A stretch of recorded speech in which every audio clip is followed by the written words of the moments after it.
Mood disorders are also called affective disorders.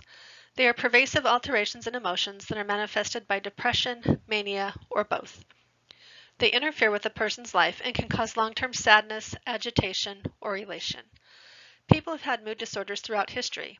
Some examples include Abraham Lincoln, Queen Victoria, Jerry Garcia, and Mike Wallace from 60 Minutes. There was no treatment for mood disorders until the 1950s, but treatment today can be very effective, although there is no cure. Mood disorders are the most common psychiatric diagnoses associated with suicide.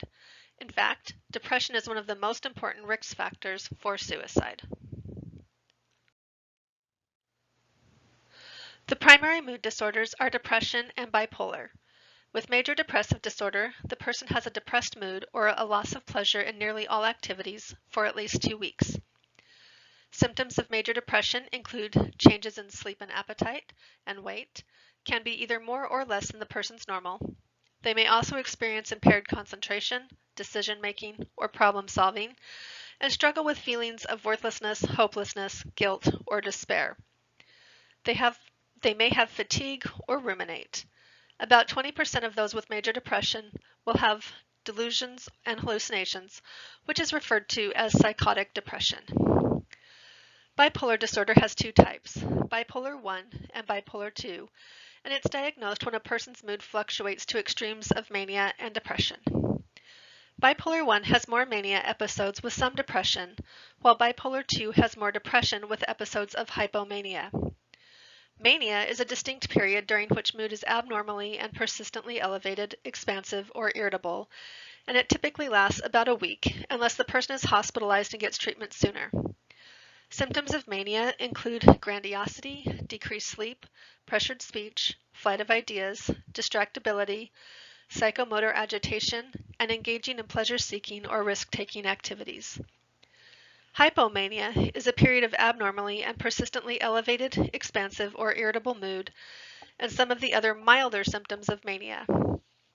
Hypomania does not impair the person's ability to function. They may be really productive.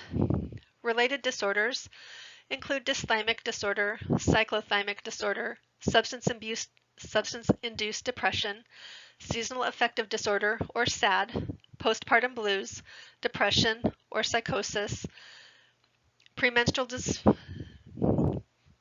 dysphonic disorder, and non-suicidal self-injury. There are several theories on the etiology of mood disorders. In the biologic theories, the genetic theories state that there is a genetic component to disease transmission. Those with a first-degree relative who has depression are twice as likely as the general population to also be diagnosed with depression. For those with a first-degree relative with bipolar disorder, their risk is 7 times that of the general population. Neurochemical theories focus on serotonin and norepinephrine as the two major biogenic amines implicated in mood disorders. Serotonin has many roles in behavior and affects mood, activity, aggressiveness, irritability, pain, cognition, biorhythms, and neuroendocrine processes. Norepinephrine levels may be low in depression and high in mania. Norepinephrine energizes the body to mobilize during stress and inhibits the kindling process. Acetylcholine and dopamine are also being studied in relation to mood disorders. Neuroendocrine influences are also being studied as hormone fluctuations may affect depression. Some people with endocrine disorders may have also been shown to have mood disorders, such as the thyroid, adrenal, parathyroid, and pituitary glands. Psychodynamic theories look at the person and family. These include self-deprecation, ideal ego, mania as a defense against depression, depression as a reaction to life experiences, rejecting or unloving parents, and cognitive distortions. Some behaviors that are age-appropriate can mask depression, which can make it difficult to diagnose. For example, a child with depression may seem cranky or develop a phobia to school, hyperactivity, learning disorders, etc. Adolescents with depression may abuse substances, join a gang, engage in risky behavior, and so forth.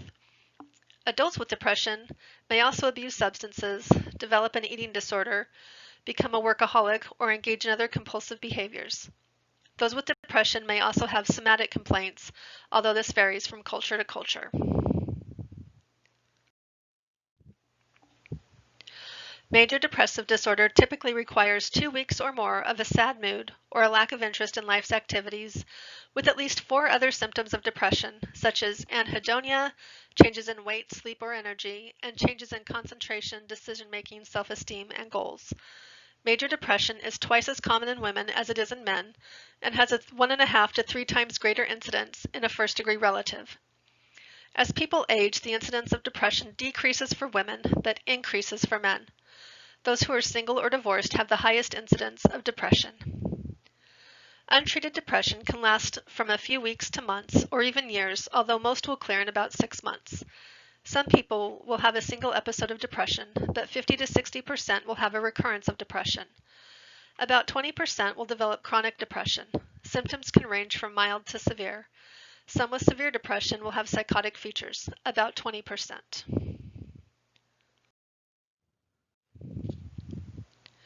We talked about symptoms on the previous slide, but here they are again. Be sure to review the DSM criteria posted for you in the module or in your book. We use antidepressants to treat depression. If you remember from Chapter 2, we have 4 classes of antidepressants: MAOIs, cyclics, SSRIs, and the atypicals. Selective serotonin reuptake inhibitors, or SSRIs, are the most commonly prescribed antidepressants and are effective for most people. They typically have few side effects and are safe for most people, so patients are more likely to be compliant with their medications. SSRIs to know: fluoxetine or Prozac, sertraline or Zoloft, paroxetine or Paxil, citalopram or Celexa, and escitalopram or Lexapro. Tricyclics are the oldest antidepressants. They take 6 weeks to get the full effect, cannot be taken with MAOIs, and have anticholinergic side effects. Medications to know: amitriptyline or Elavil, and doxepin or Sinequane. Atypical antidepressants are used when SSRIs are not effective.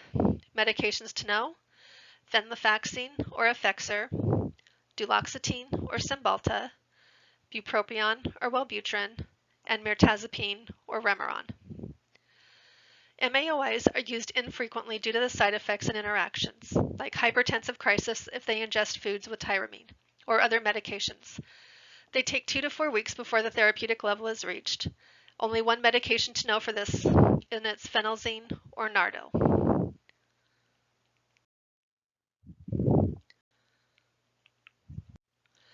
Electroconvulsive therapy, or ECT, is used to treat depression when medications don't work or the side effects are too severe to tolerate. ECT is also safe during pregnancy, a time when medications may not be.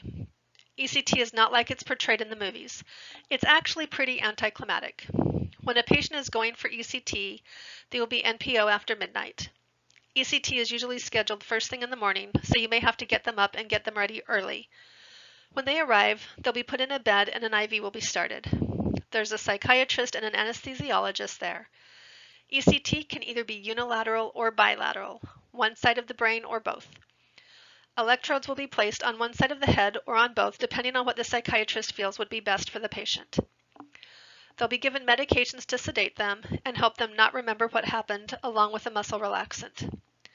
Patients are not usually intubated for ECT. They're more likely to be hyperventilated before the procedure or an ambibag used.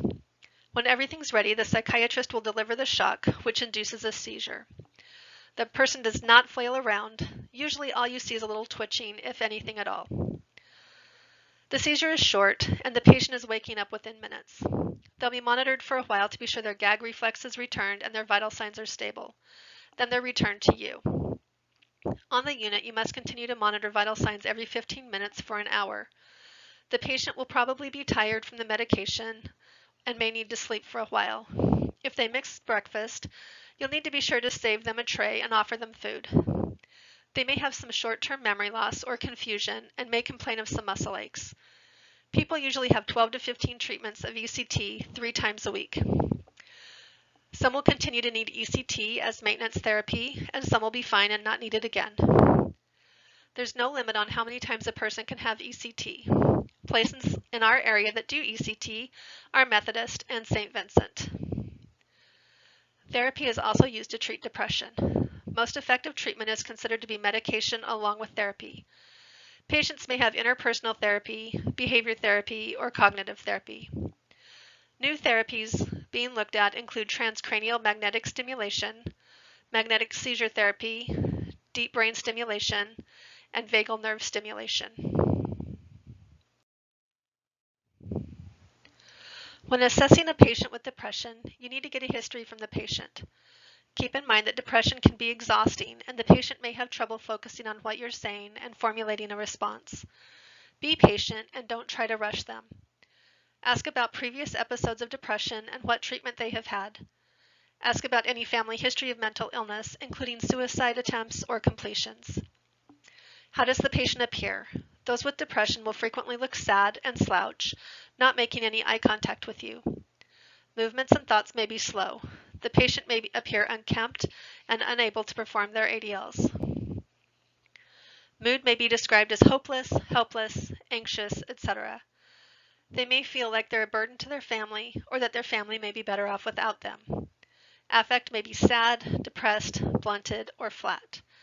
They may be easily overwhelmed with noise and activity on a unit and may withdraw from all the stimulation. Thought process may also be slowed and they may ruminate or go over and over the same thoughts. Content tends to be negative and pessimistic, feeling as though things will never get better or that they can't improve. They may have thoughts of dying or of committing suicide, so doing a suicide assessment is really important. And it's important to ask about it directly, actually asking them if they're thinking about suicide or killing themselves. Some people with depression may have trouble with orientation, particularly if they're experiencing psychotic features. Memory may be impaired with depression, and they may not have a good sense of time. They may have trouble paying attention and concentrating. If they do have psychotic features, they may be hearing voices that can be very negative or experiencing command hallucinations that tell them to hurt themselves or others. Judgment may be impaired if they're having trouble making decisions. They may also be apathetic and think it doesn't matter what they do. If they've been depressed previously, they may have good insight into their illness. Otherwise, insight may be impaired. Self-concept is greatly reduced with depression. The person feels as though others would be better off without them, that they are good for nothing. There is frequently a sense of guilt for not functioning well or taking responsibility for things they have no control over. Roles and relationships become difficult. They have trouble going to work or school and have trouble carrying out their responsibilities. This carries over to home as well, and they can struggle to care for children, cook, and meet other household responsibilities. Depression can put a real strain on relationships, as the person with depression may avoid interacting with family and friends. Those with depression frequently struggle with appetite and sleep. They may lose weight because they aren't eating well or they're not interested in food. They may gain weight if they overeat. They may not do personal hygiene, and they may have sleep difficulties. We do have depression scales that can be used as part of an assessment of the patient. In your book is the Hamilton Rating Scale for Depression. This is used by a mental health professional to rate things like the depressed mood, guilt, suicidal ideation, insomnia, and more. Once the assessment is complete, you'll need to analyze the data collected. From this data, you'll come up with a nursing diagnosis. These might include risk for suicide, ineffective coping, hopelessness, or self-care deficit. Identifying outcomes for the patient will depend on the symptoms the person has, but might include the patient will be free from self-injury, independently carry out activities of daily living, have a balance of rest, sleep, and activity, evaluate self-attributes realistically, socialize with others, return to work or school activities, and be compliant with medications. Interventions to consider for patients with depression. Maintain safety. This may mean suicide precautions if the patient has suicidal ideations. Suicide precautions entail removing anything the patient may use to harm themselves, including their clothing if needed. Most hospitals have paper scrubs or something appropriate so the patient can remain covered but safe. The patient may need to be one-to-one with staff to ensure safety or have a suicide sitter. Promote a therapeutic relationship. Promote ADLs and physical care. The patient may require prompting or assistance to complete these. Use therapeutic communication. Manage medications. And provide education to both the patient and their family. Remember that suicidal ideation may increase when a patient is starting an antidepressant or a dose increased, so both the patient and the family need education on this. Bipolar disorder involves extreme mood swings from episodes of mania to episodes of depression. It's second only to depression as a cause of disability. The lifetime risk of bipolar is at least 1.2%, with a risk of completed suicide at 15%. It occurs about equally between men and women, and it's more common in highly educated people. The first manic episode occurred somewhere between the teenage years and their 30s. A diagnosis of mania requires at least a week of unusual or incessantly heightened, grandiose, or agitated mood, in addition to 3 or more of the following symptoms: exaggerated self-esteem, sleeplessness, pressured speech, flight of ideas, reduced ability to filter extraneous stimuli, distractibility, increased activity with increased energy, and multiple grandiose high-risk activities involving poor judgment and severe consequences, like spending sprees, sex with strangers, and so forth. There are different types of bipolar disorder. Bipolar 1 has more manic episodes with at least one depressive episode. Bipolar 2 has more depressive episodes with some episodes of hypomania. Bipolar mixed cycles between mania and depression. Bipolar 2 can be particularly difficult to diagnose, as the person is most likely to complain of depressive symptoms.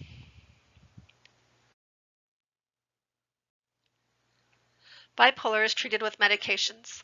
Lithium is considered the gold standard, but we also use anticonvulsants as mood stabilizers. Things to remember: with lithium, monitored levels. It competes for salt receptor sites and can affect calcium, potassium, magnesium, and glucose. Carbamazepine or Tegretol. Be sure to monitor levels and watch for agranulocytosis. Divalproex, valproic acid, or Depakote. Be sure to monitor levels and their liver function. Gabapentin or Neurontin. Lamotrigine or Lamictal. Topiramate or Topamax. And oxcarbazepine or Trileptal. Some antipsychotics may be used in conjunction with the mood stabilizers and antidepressants. Ziprasidone or Geodon, Lurasidone or Latuda, and quetiapine or Seroquel are the most effective. Psychotherapy may also be useful in the mildly depressive or normal portion of the cycle.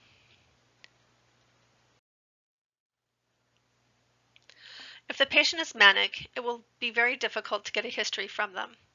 They're likely to have difficulty focusing and will jump from topic to topic. You may need to talk to family members to get the history in several short sessions, rather than one long session.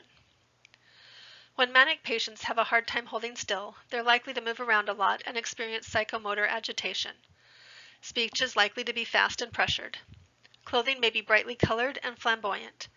The patient may also remove clothing at inappropriate times and in inappropriate places and need redirecting.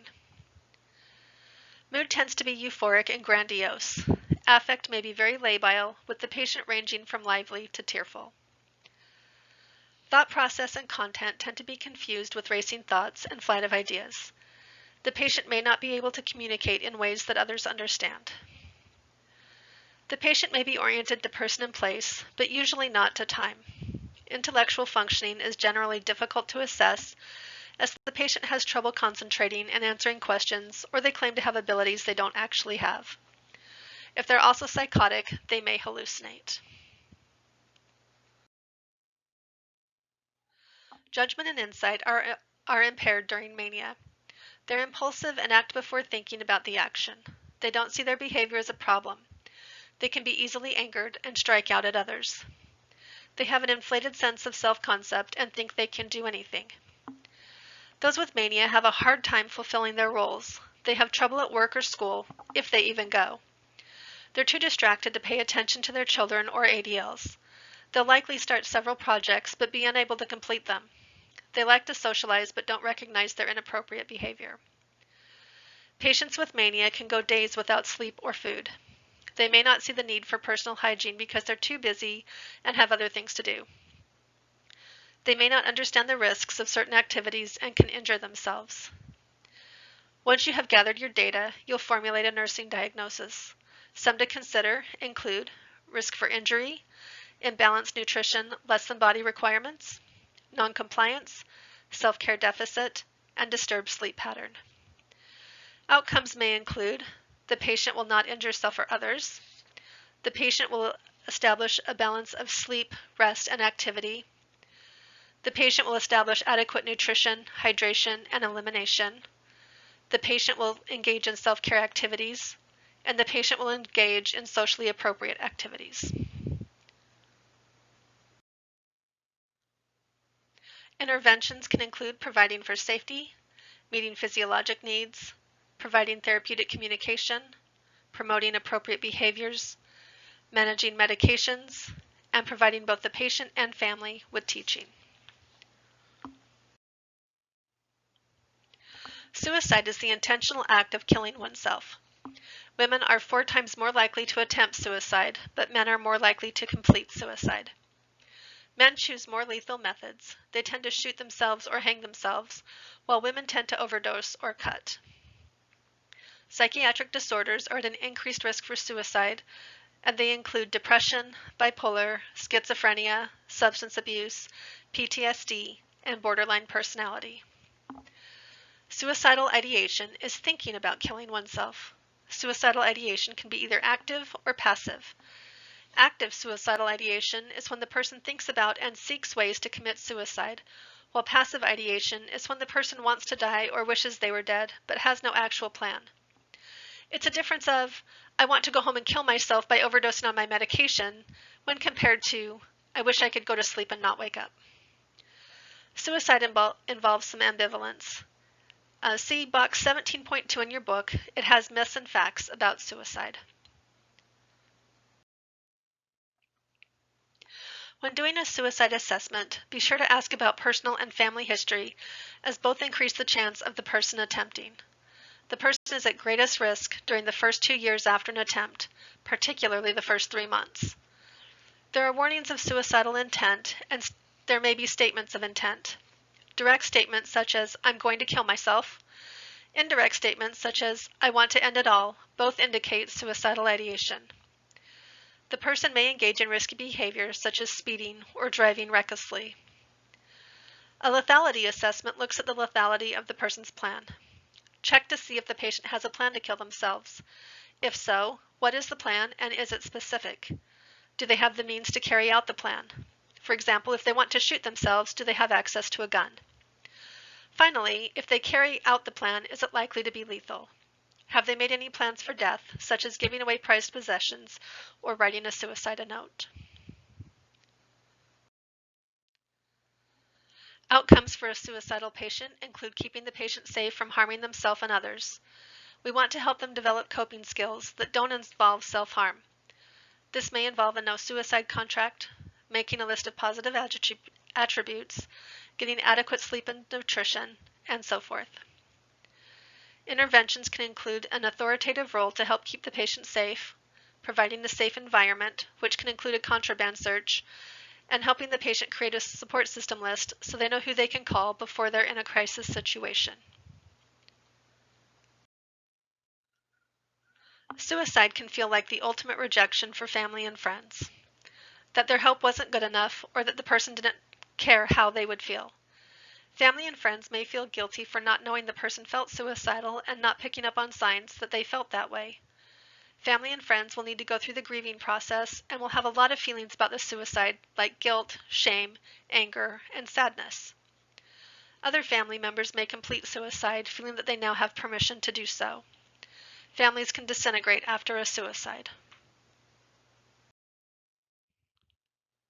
As the nurse, we need to show unconditional positive regard for the person who is considering or has attempted suicide. We need to show the patient that we believe they can be helped and get better. Don't blame the patient or try to make them feel guilty.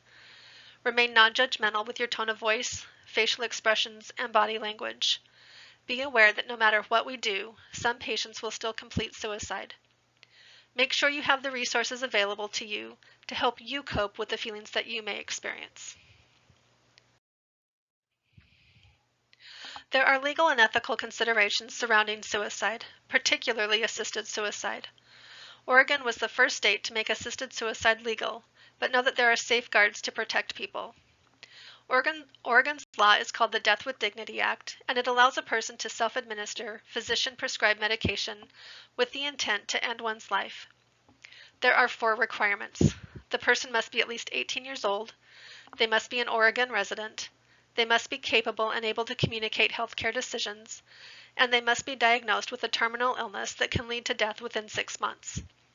Steps to get the prescription include 2 oral requests to the doctor at least 15 days apart, a written request to the doctor with 2 witnesses, the prescribing and consulting physicians must confirm the diagnosis and prognosis, the prescribing and consulting physicians must determine if the patient is capable.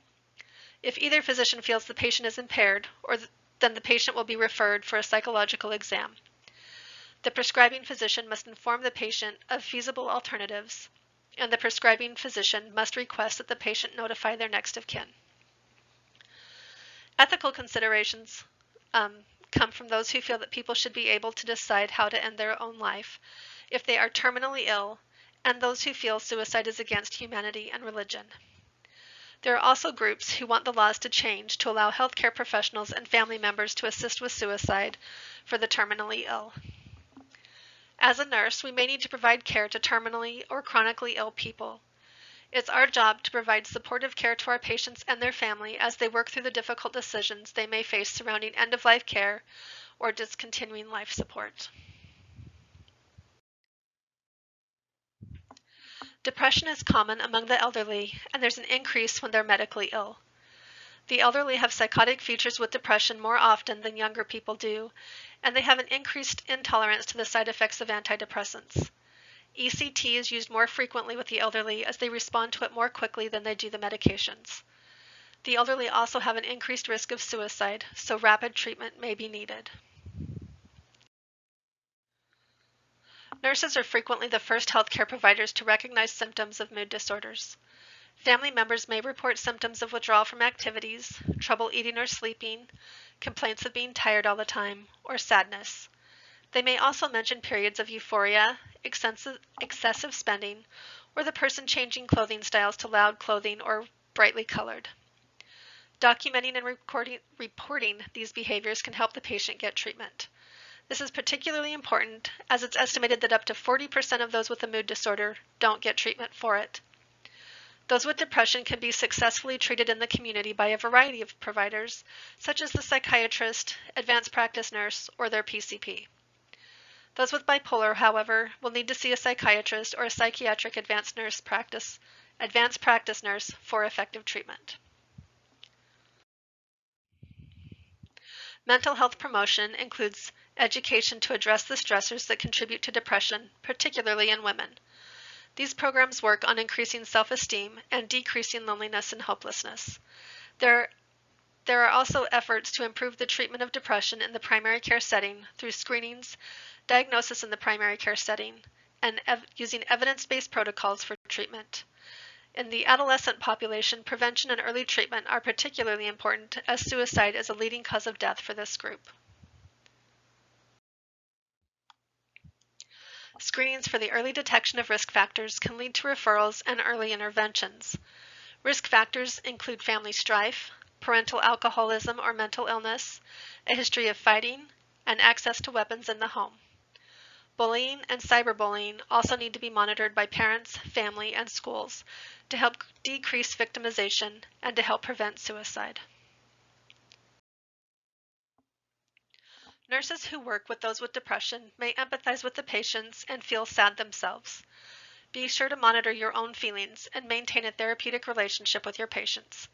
It can be very frustrating to work with manic patients as they may engage in the same behavior repeatedly and require frequent redirection and limit setting. You may feel exhausted after working with them. Be mindful of your own attitude about suicide in order to effectively help your patients. Don't try to fix a patient's problems, but use therapeutic techniques to help them come to their own solutions. Nurses can also use the coping skills we encourage the patients to use, particularly journaling and talking about your feelings with your colleagues.